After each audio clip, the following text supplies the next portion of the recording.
Hey everyone, I'm Stephanie, and I believe that all readers should read children's literature, especially adults. So that's what we do on the KidLit Love podcast. We celebrate all things children's literature, picture books, early readers, middle grade, and young adult novels too. Whether you're an adult reading to your inner child or connecting the young readers in your lives with fantastic books, you've come to the right place. Each week, we'll talk to a different children's literature author and discuss their books, their hopes and dreams for readers, their writing process, and much, much more. So grab a notebook to build your TBR, and let's get to today's episode of KidLit Love.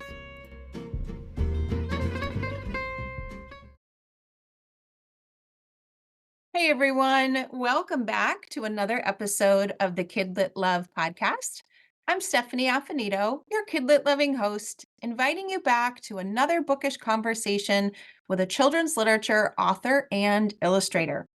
Today, I'm talking with Laura Carter and Anna Doherty, the author-illustrator team behind the new picture book, A STEMinist Force. This gorgeous picture book promotes girl power and encourages young girls to explore STEM subjects fearlessly. It's written in rhyme, is beautifully illustrated, and packs a powerful message worth talking about. So let's do just that. Laura and Anna, welcome to KidLit Love. I am so glad you're both here today. Thank you so much for having us, Stephanie. Yeah, thank you so much. It's exciting to be here.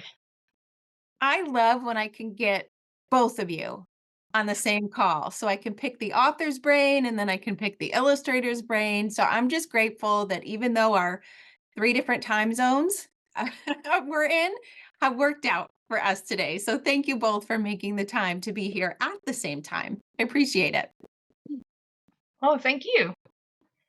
So let's start with some introductions. Laura, how about you go first and tell us a little bit about you and your journey to children's literature?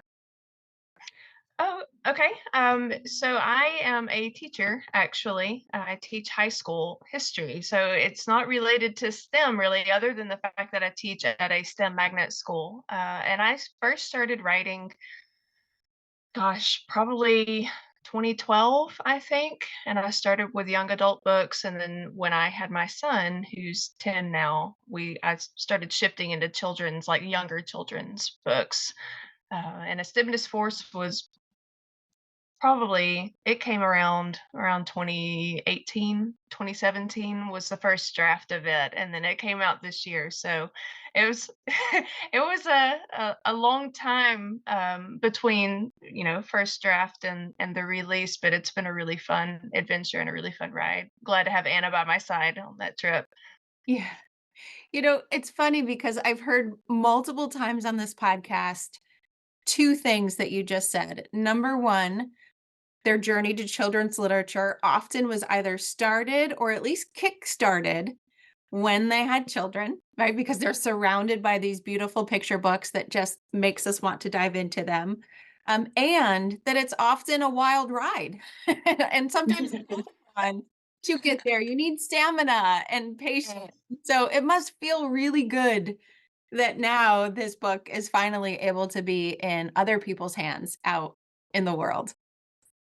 It does. It's been, several months since it released, and it still feels surreal that it actually happened. That there's a little baby book out there just in the hands of little kids, and it's an amazing feeling. Yeah. Oh, I'm so happy for you. That makes me so happy. So, Anna, tell us a little bit about you and your illustration career and how you came to KidLit. Yes, well, I guess it started when I finished high school and I didn't know what to do.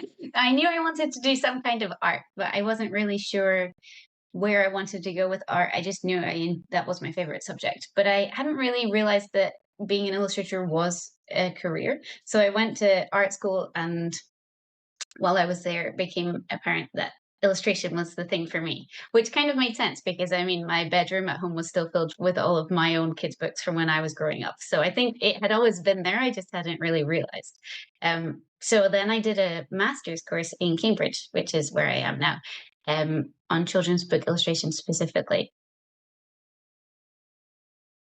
And that was amazing because it was like all the world, and you would mix with people who'd just read completely different books that you'd read growing up. And so that was amazing. And so as soon as that finished, I just knew that like this was the path for me. And I really enjoyed the whole aspect of working in books. But I started quite early on, I realized that I really enjoyed like the nonfiction aspect and it's specifically a kind of science twist. So then when Laura's book came along, I was like, "Ah, this is the perfect book for me. It's kids and it's science and it's educational." So it was a dream. Yeah. Yeah, I agree with you. I love all sorts of picture books, but there is a special place in my heart for nonfiction and nonfiction narrative like picture books. I love them. It's like this little gift in the picture book that gives you a story, but then typically opens your mind and just helps you think bigger in whatever way the book is after in this one single sitting that you can leave a little bit more inspired than when you sat down with that book. Yeah, definitely. And I think it wasn't like it seems quite a new thing. I don't remember really having any books like that growing up. Like we had the books where it would be like a fact and a photograph, but nothing that was more narrative or illustration-y. So it's nice to be kind of like exploring this world as it develops as well. So, how did this idea for a STEMinist Force come to be? Laura, did it start with you and the words, and then you and Anna teamed up? Tell us about the origin story for this book. So the first time I heard the word STEMinist, it's not something I coined. It was just something I saw, and I latched onto that. I because I teach at a STEM magnet school, and I was like, well, that is a really cool blend of a word. And it immediately got my brain spinning for ideas of how can you write an ode to the STEMinists? Because one of the things I love as a teacher is watching especially the girls matriculate into the school and then through the school and then seeing what they're doing after high school and in college and in their professional careers, and all these opportunities that 20 years ago as a teenager I did not know that I had, and so to see the what they're capable of doing now, and to try to pay honor to the women who blazed the trail, so to speak, for these girls was something I wanted to do. So I wrote the words multiple times, multiple drafts of the words. And then I sold a book to Familius, which is actually our second book coming out. And I asked Christopher and Brooke when we were in the meeting. I said, "Hey, I've got this book about STEMinists that you might, based on our conversation, you might be interested in it." And so I ended up sending it to them, and they loved it and decided to acquire it. And then they found Anna, which was a brilliant decision on their part. And so that's how Anna and I were introduced was through Familius, tracking down her beautiful artwork. I agree with you. It was a brilliant pairing. There is just some sort of synergy on that page with the words that are so powerful and so important, yet also so lyrical and light because they rhyme, which is just brings a really nice lightness that I think all readers can lean into. But then you have these pictures, these illustrations, this mood almost, this feeling inside that's conveyed with the colors that you've chosen. And oh, it really is this magical combination of things. And Anna, you said like when you saw that idea or you saw what Laura had written, like it was a no-brainer for you, like, yes, let's go. Yeah, definitely. I was just so excited. And especially because it was, like you said, it was the way it was in rhyme and it was so poetic and it felt like a big challenge to me as well because I don't know, I'd been going through a spate of animal books, so I hadn't drawn people in a while. And then here was Laura who was like, draw an entire parade of people going through a whole book. And I thought, that's terrifying but exciting at the same time. No, and it was lovely because it just felt like there was so many possibilities of the way that the pictures could go, and so it was just an exciting kind of like semi-blank canvas to this like beautiful poem that Laura had written. Actually, sorry to become the question asker, but I wanted to ask Laura, had it always been a poem, or like did it always rhyme I from the was going to beginning? ask It that too. So that's it did, yeah. I don't know. Almost always when a book idea comes to me, initially it comes to me in rhyme, and sometimes I have to stop it and like make myself write it in a non-rhyming way because rhyme people I've realized people either love it or they don't. I don't think people hate rhyme, but it is a different medium, and I think what appeals to me about rhyme is it is sing-songy, and I have a background with music, and so it's just sort of this natural outpouring of words sometimes that fit in that. And I don't know. I really enjoy a rhyming book, and there's so much more fun to me to read to a small child because the kid kind of you can get them to sort of maybe anticipate the next word or think about all the different connections and build this rhythm. So that was yes, it did. The first all that to say yes, the first copy did come out in rhyme. I'm so glad you asked that because I was curious of how that process went as well. And thinking about, the structure. And there's a couple of things I want to talk about the structure and I want to loop back to you and how you brought that structure to life. Um, but talking about that kind of rhyming opening section first, kind of back matter aside. What I loved about it, and I probably shouldn't admit this, but when I think of STEM or women in STEM, I think that's not me, right? I'm not a scientist. I'm not an engineer. I'm not one of those typical kind of STEM based careers, at least that enter in my mind.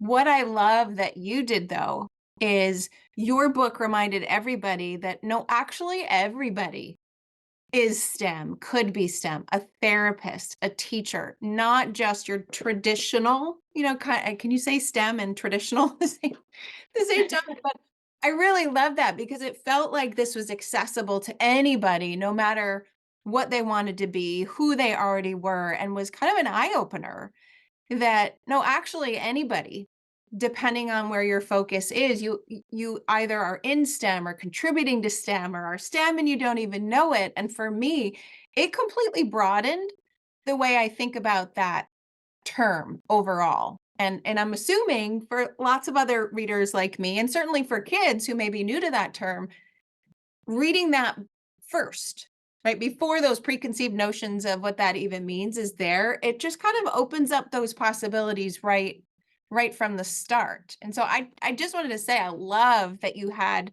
a wide range of STEM based occupations, careers in there. I think it was a different way. It was a different way combined with the rhyming to really get at this topic, and it worked so beautifully.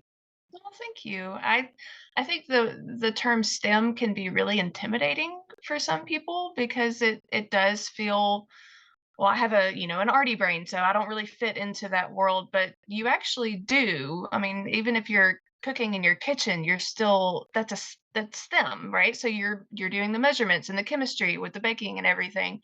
And I think a lot of people I tried to use the we inclusive in the book because everybody really does. I mean, there's no way to avoid science, technology, engineering, and math in your day-to-day life. And to throw in the sprinkling of the arts because you can't, like Anna has said before, you can't differentiate art from science, from the way that your brain works and the chemistry there. So that was something that I think we both were on the same. That gosh, the pun here, the same page about. Um, and I'm glad that it worked out and that I'm thank you for that. You're welcome. And we love all sorts of bookish puns here, so keep them coming.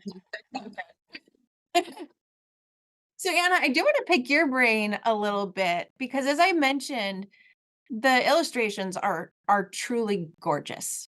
They are so beautifully matched with the words, with the cadence of the words and the rhyming, but they evoke this just feeling of possibility.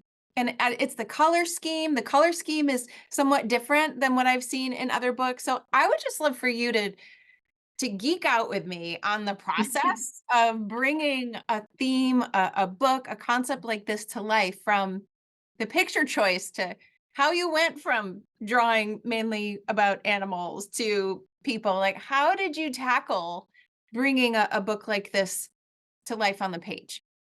Yeah. So, well, I think I started off that we thought we'll make a well, the first thing they wanted character design and a color palette. But I thought, how am I going to do character design for all of these characters in the first sitting? Do you know what I mean? So I decided I would not do that, which I probably shouldn't admit.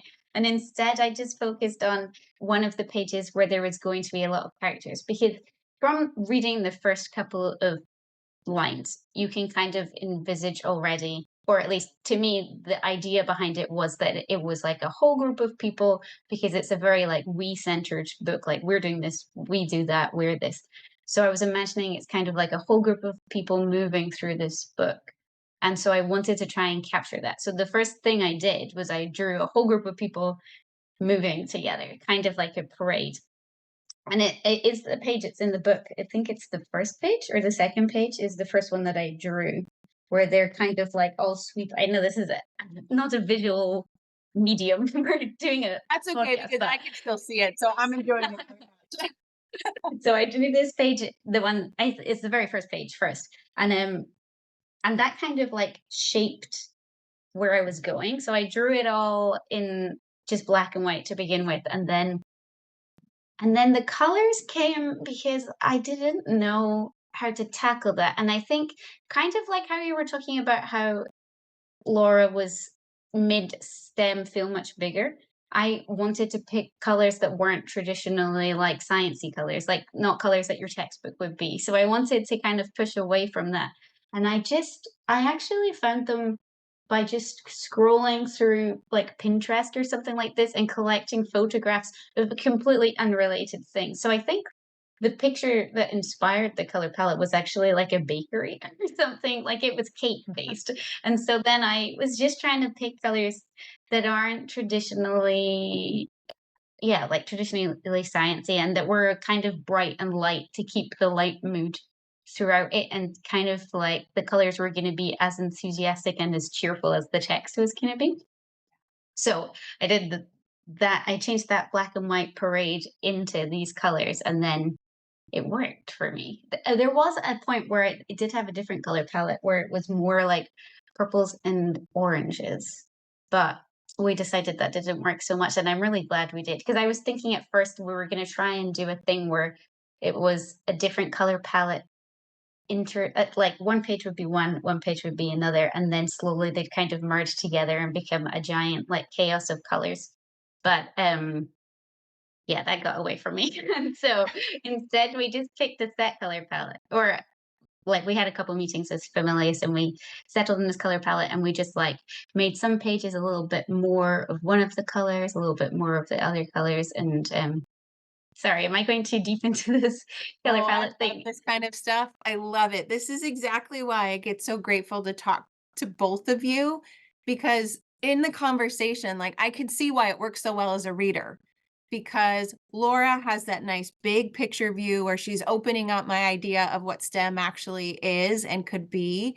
And then you are complementing that because you're not using the traditional colors, and it is matching the lightness yet very important concepts of the words, and it's making perfect sense now why I felt that as a reader. I love getting the backstory, and quite honestly, anything that starts with cake ends up well. So, oh, now let's talk about the back matter, because so far we have focused on kind of the rhyming nature of the story. But Laura, can you talk a little bit about what else is in the book that complements it?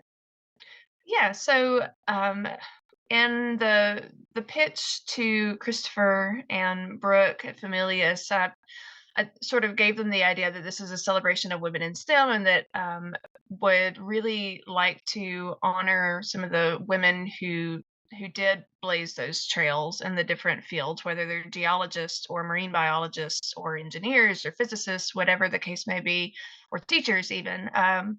And so Brooke got with me and said, "Hey, what are some of the women that you would like featured?" And we can do that through illustration. So as you read through the book, the text is not about the women, but Anna did a beautiful job of drawing young girls gathered around these pioneers, learning from them, sort of imitating them, as children do when they're learning by play.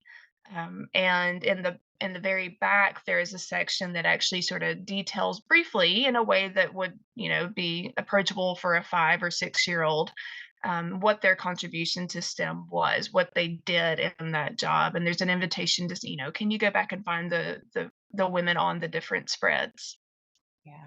It's like the best of both worlds. You've got kind of the story, or I guess I shouldn't say story in terms of a traditional fiction story, but you have that story like cadence to it and you're in it, and then you get that extra, that nonfiction that I always love so much at the end.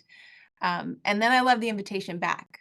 Just another excuse. I'm a teacher as well. And so any excuse to get them back to the book and back in the Yeah. pages and thinking and dreaming and connecting, is always appreciated. Yeah, we didn't want it to be again intimidating. We wanted it to be just a general statement about their contributions, because then in the classroom or at home, whether you're homeschooled or sitting in a first grade desk or table or whatever, you can, well, let's dive into this particular woman. You've got this tasty little appetizer line about what she did, but there's a lot more to her story. So what can we learn about her? Go back and research a little bit. So that, I think, that makes it a pretty useful educational tool for inspiring research, whether as a family or as a class. Yeah. Which seems to link back to your role as a high school history teacher quite Yeah. well. Will your high school students get their hands on this book? Will we use this as a spark in your own classroom? Because I could see that working quite well.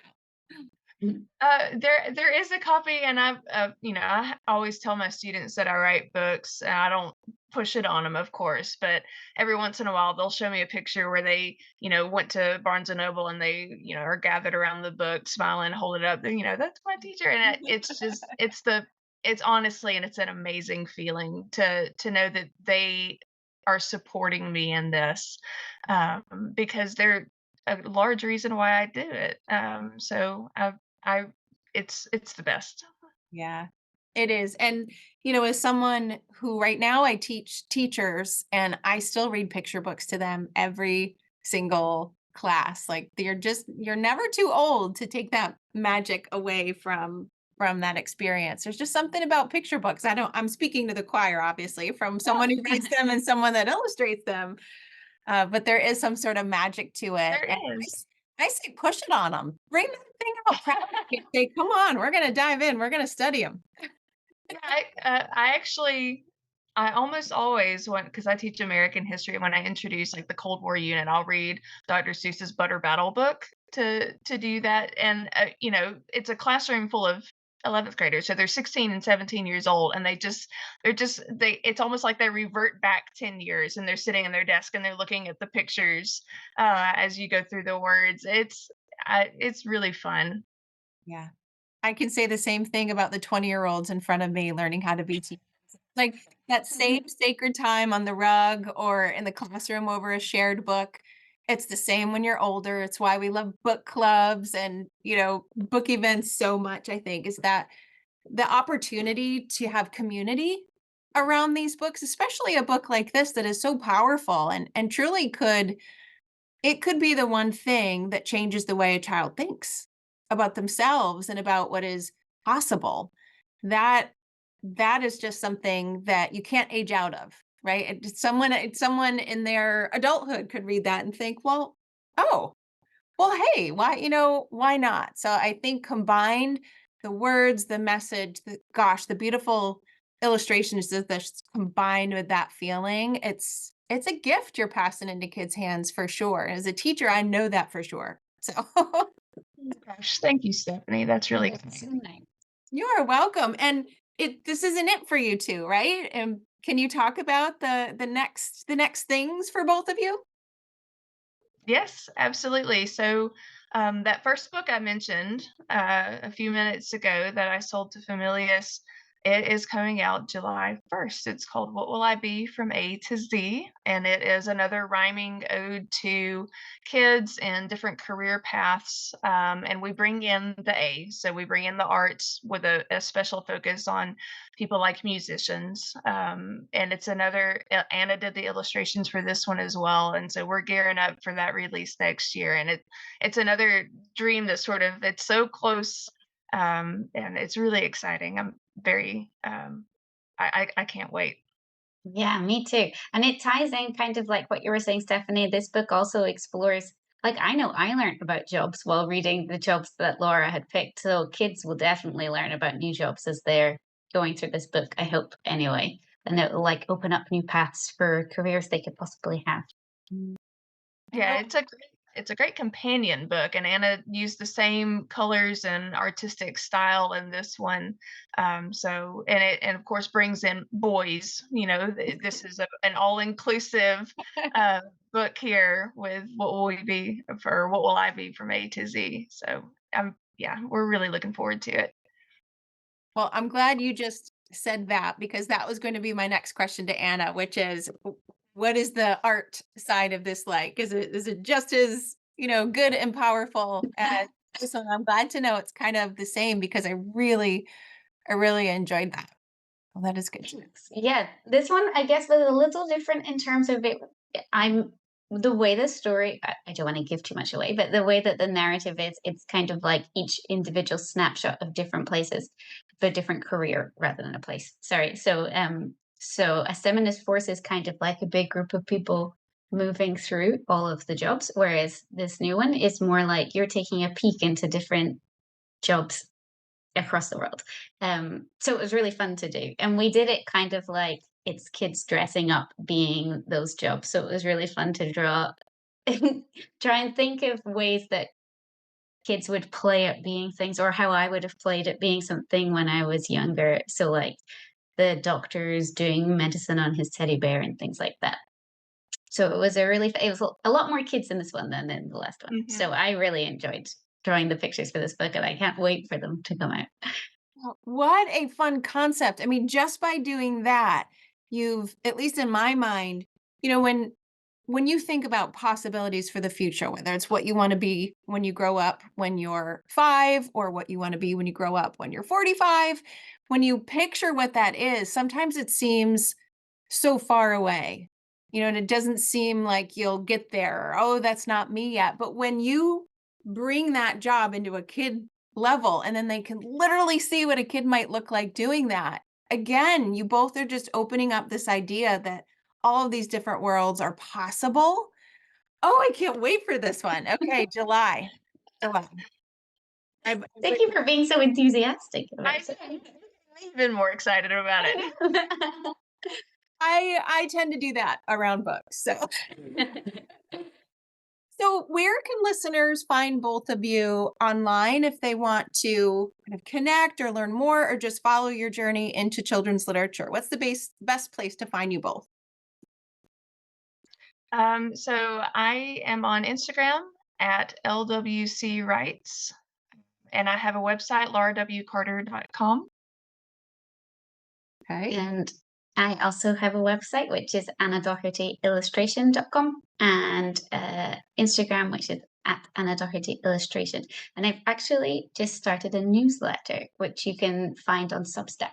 It's annadoherty.substack.com. I love Substack. I will be Me joining. too. I love it. I I'm love it. really enjoying doing it. It's so much fun just to delve into thinking about what I do every month. Yeah.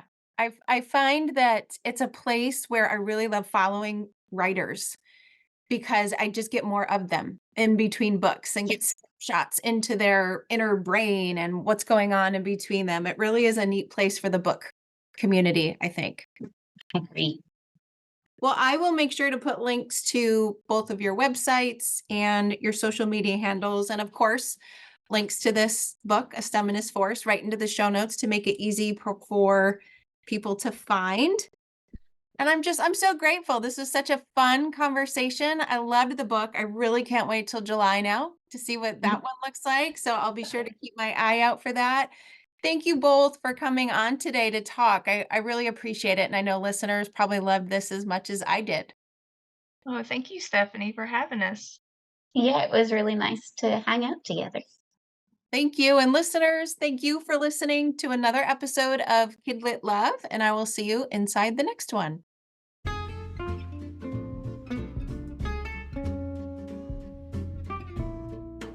Thanks for listening to today's episode of the KidLit Love podcast. You'll find links to all the books, resources, and ideas mentioned in the show notes at alitlife.com. And if you want more, you might like to listen to my other podcast called Get Literate. It's a podcast that explores all things books and reading, notebooks and writing, and everything in between to build a life you love. One more thing. If you love what you listened to today, please take a moment to rate and review the podcast or take a screenshot of the episode and text it to a bookish friend. This helps the podcast grow and builds our bookish community of KidLit Love. Thanks for listening.